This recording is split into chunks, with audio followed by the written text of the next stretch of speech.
In the hidden village of Amaolisa, where one family alone commands the reign, young Adanna's gift defies all boundaries. But with power comes a weighty price. In part 1, Adanna dared to break the laws of her people, leaving the safety of her village and setting off a chain of events that would ripple through every village touched by her reign. Now, in part 2, tensions rise as Amaolisa demands her return. But Ukata, the village where Adanna seeks refuge, faces a choice: surrender her to avoid devastation, or stand against their oppressors with the help of a newfound ally. Adanna's power, loyalty, and love are put to the ultimate test as these villages prepare for a clash that could reshape their destinies. To see where her journey leads, subscribe to Savannah Storytime and stay tuned for the next chapter in this epic tale.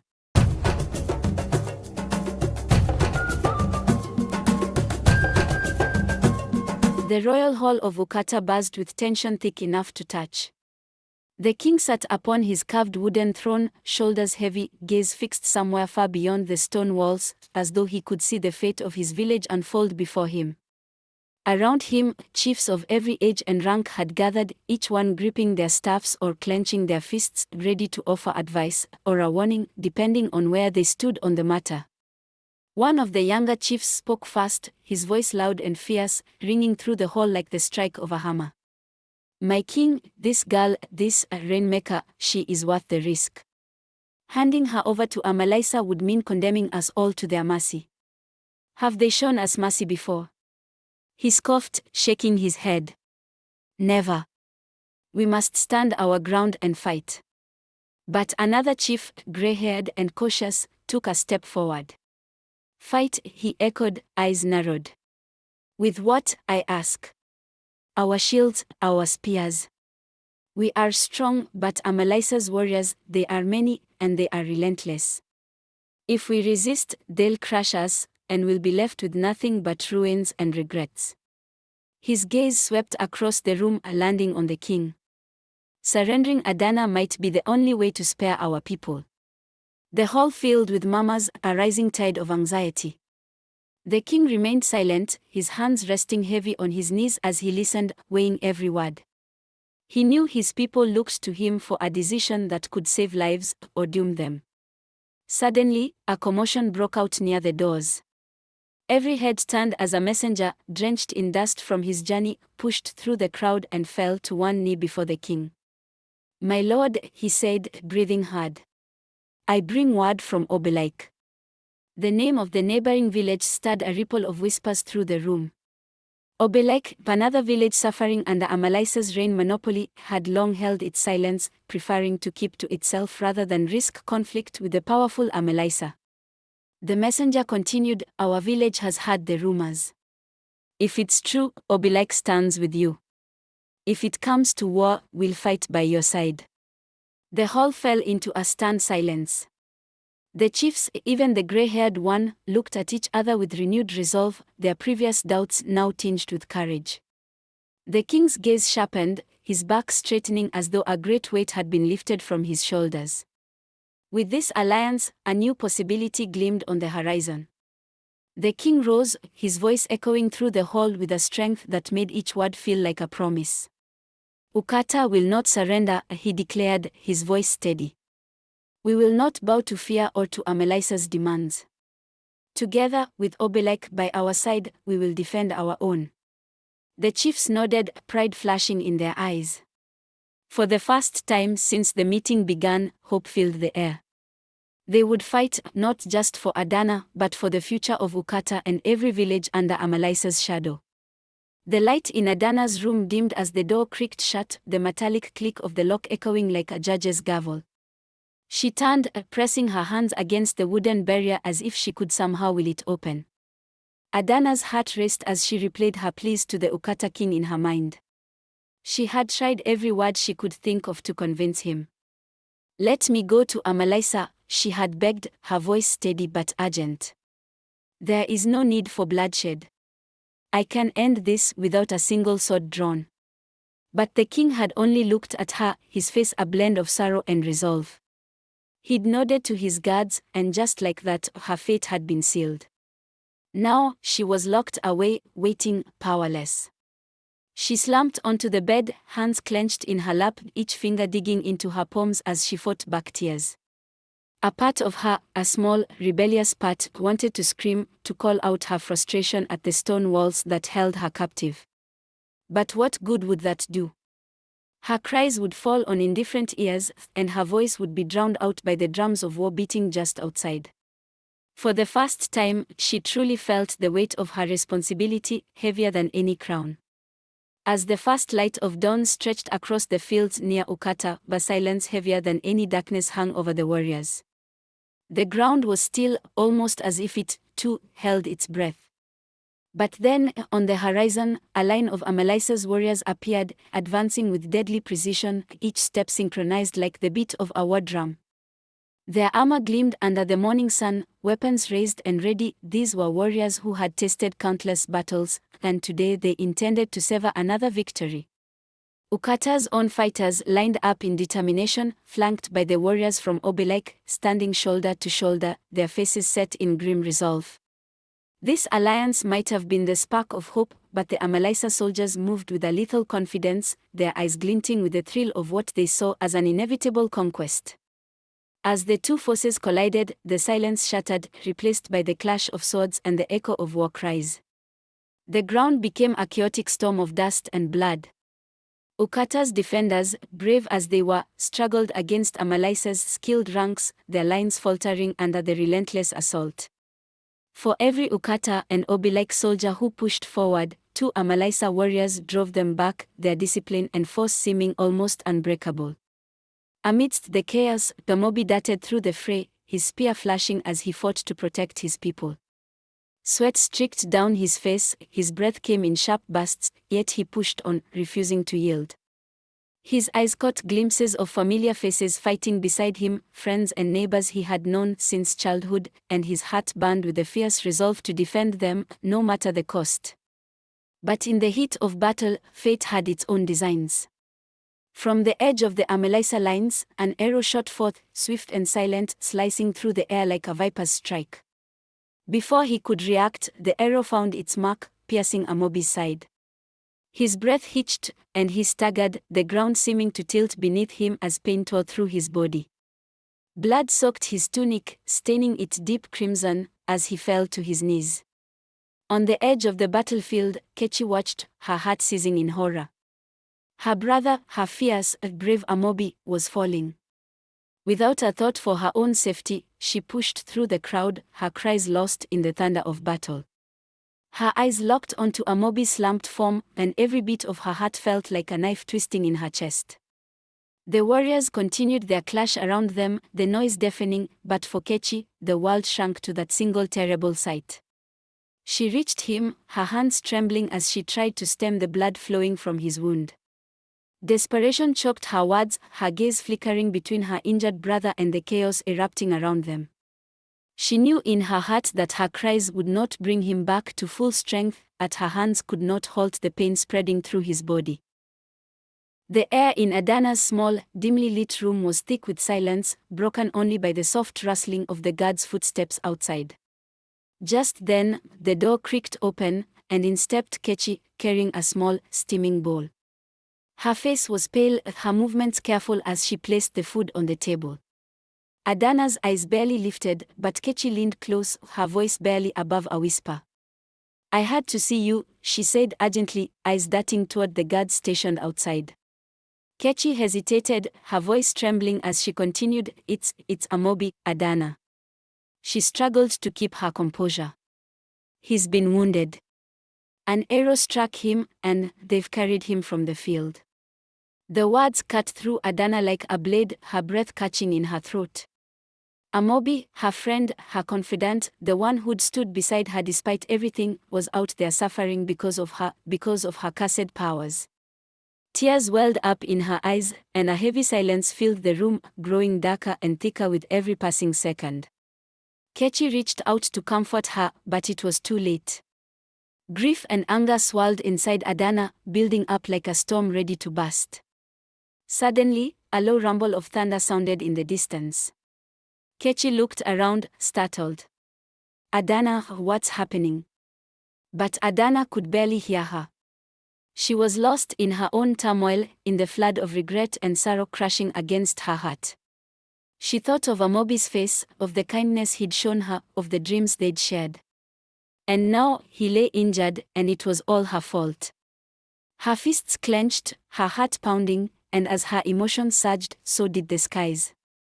Outside, dark clouds gathered with a fierce swiftness, blocking out the sun and casting the battlefield below into shadow. The wind picked up, gusting with a force that sent warriors scrambling to shield themselves. Raindrops began to fall, heavy and unyielding, pelting the earth as thunder cracked overhead. Kolechi's eyes widened as she realized what was happening. "Adanna, please. You must stop this," she pleaded, grabbing her friend's hands. But Adanna was beyond words, lost in the pain of seeing her gift turn into a curse, hurting the people she cared about most.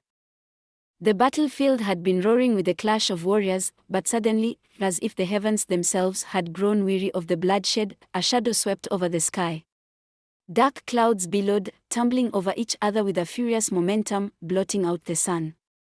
The warriors, both Ukata and Amaolisa, paused, their weapons heavy in their hands as they looked up, bewildered by the sudden darkness. Then came the wind. It howled across the battlefield, an invisible hand shoving the men back, nearly lifting them off their feet. Dust swirled, blinding them, and trees bent like reeds in the gale. Thunder cracked, deep and booming, shaking the ground beneath them as though the very earth was growling in defiance. Rain poured down in sheets, heavy and relentless. Droplets struck with such force it felt like stones pelting their armor, and within moments, the dry ground had turned to a thick, sludgy mess. The warriors stumbled, their footing lost in the mire, and their battle cries were swallowed by the howling winds and pounding rain. Amidst the chaos, Amobi lay wounded, an arrow lodged in his side, pain searing through his body with every heartbeat. But he saw the storm, felt its rage, and a sudden, undeniable certainty struck him: this storm was Adanna's doing. Her grief, her fury, her heartache, it was all unleashed in the torrent raining down upon them. She was here, somewhere nearby, and he knew he had to reach her. Gritting his teeth, Amobi pushed himself up, each movement a brutal surge of pain. His vision blurred, but he staggered on, hands grasping through the rain-soaked haze, each step dragging him closer to her. Finally, he reached her. "Adanna!" Amobi called out, his voice barely cutting through the storm. She didn't hear him, lost in her own torrent of emotions. Summoning the last of his strength, he stumbled forward, reaching for her, and finally managed to pull her into his arms. The moment he touched her, she seemed to come back to herself. Her gaze snapped down to him. She clung to him, her hands gripping his shoulders as if he were her anchor. I thought this was a blessing," she whispered, her voice trembling, barely audible over the wind. "But it feels like a curse." Amobi pressed his forehead to hers, his words gentle but firm. "Look at all the lives you've saved, Adanna. You are no curse. You are a gift." His voice was like a steady drumbeat, grounding her, pulling her back from the edge. Slowly, the clouds above began to loosen their grip, and the rain softened, the storm's fury fading as Adanna's sobs quieted. She took a shaky breath, her tears mingling with the last raindrops. In that moment, the storm dissipated completely, leaving only the soft patter of rain and the quiet hush that followed, as if even the heavens were catching their breath. The warriors of Ukata and Amaolisa, soaked to the bone and humbled by the storm's wrath, stood in stunned silence, their weapons forgotten. They knew, somehow, that they had witnessed something beyond their understanding, a power fierce enough to halt a war. In Amobi's arms, Adanna felt the weight of the world lift from her shoulders, her heart steadying, her breath evening. Together, they walked to the battlefield. The battlefield lay soaked and silent under the remnants of Adanna's storm, the mud thick and sticky beneath the warriors' feet. Spears were lowered, shields drooping with exhaustion, yet the tension still crackled in the air as warriors from both Ukata and Amaolisa caught their breath, weary and waiting. Then, through the misty haze, King Ikena of Ukata emerged, his figure tall and commanding even as he carefully maneuvered over fallen branches and discarded weapons. His voice rose strong and unwavering, cutting through the damp silence. Enough blood has been shed, he called, his words steady and piercing. We are not here to destroy one another. This battle ends now. The warriors of Ukata stared, a mixture of relief and hesitation crossing their faces. The Amaolisa fighters glanced at each other, confusion flickering in their eyes. But one figure wasn't ready to surrender. Ikin stepped forward, anger etched deep into his skull. His fists clenched, his breath ragged as he glared at the Ukata king, hatred boiling in his gaze. Without warning, Ikin lunged forward, his hand reaching for the knife at his side, intent clear in every step, but before anyone could react, a swift hand intervened. The captain of Amaolisa, a towering figure clad in dark leather armor, blocked Ikin's path, knocking him down as he became unconscious. The captain's gaze turned to King Ikena. This war ends now, as the king of Ukata says. We are returning to Amaolisa. The Rainmaker's power has brought destruction to others, then our king must hear the truth. Adanna, standing to the side, took a step forward, her voice soft but resolute. I will go back with you, she said, her eyes sweeping over the wounded and weary faces around her. I promise, none will be harmed as long as I am with you. From the Ukata side, Amobi emerged, limping slightly from his wounds but eyes fierce with determination. If Adanna is going, then I will go too, he declared. He moved to stand by her side. King Ikena nodded, offering a parting glance to the captain of Amaolisa. Tell your king the truth. Let him see that his power over Rain affects more than just Amaolisa. Let peace begin with you. With that, the battlefield fell silent once more, each side weary yet hopeful, their leaders forging the path forward. As Adanna, Amobi, and the Amaolisa warriors began their journey back, there was a sense that this storm had passed, but a new dawn awaited them, a dawn of reckoning and, perhaps, renewal. In the golden glow of a late afternoon sun, Amaolisa's villagers crowded along the dusty path leading into their village, their hearts pounding with anticipation. Word had spread like wildfire, their Rainmaker was returning. And there she was, Adanna, the girl who commanded the skies, walking with a steady grace beside a man they had never seen before.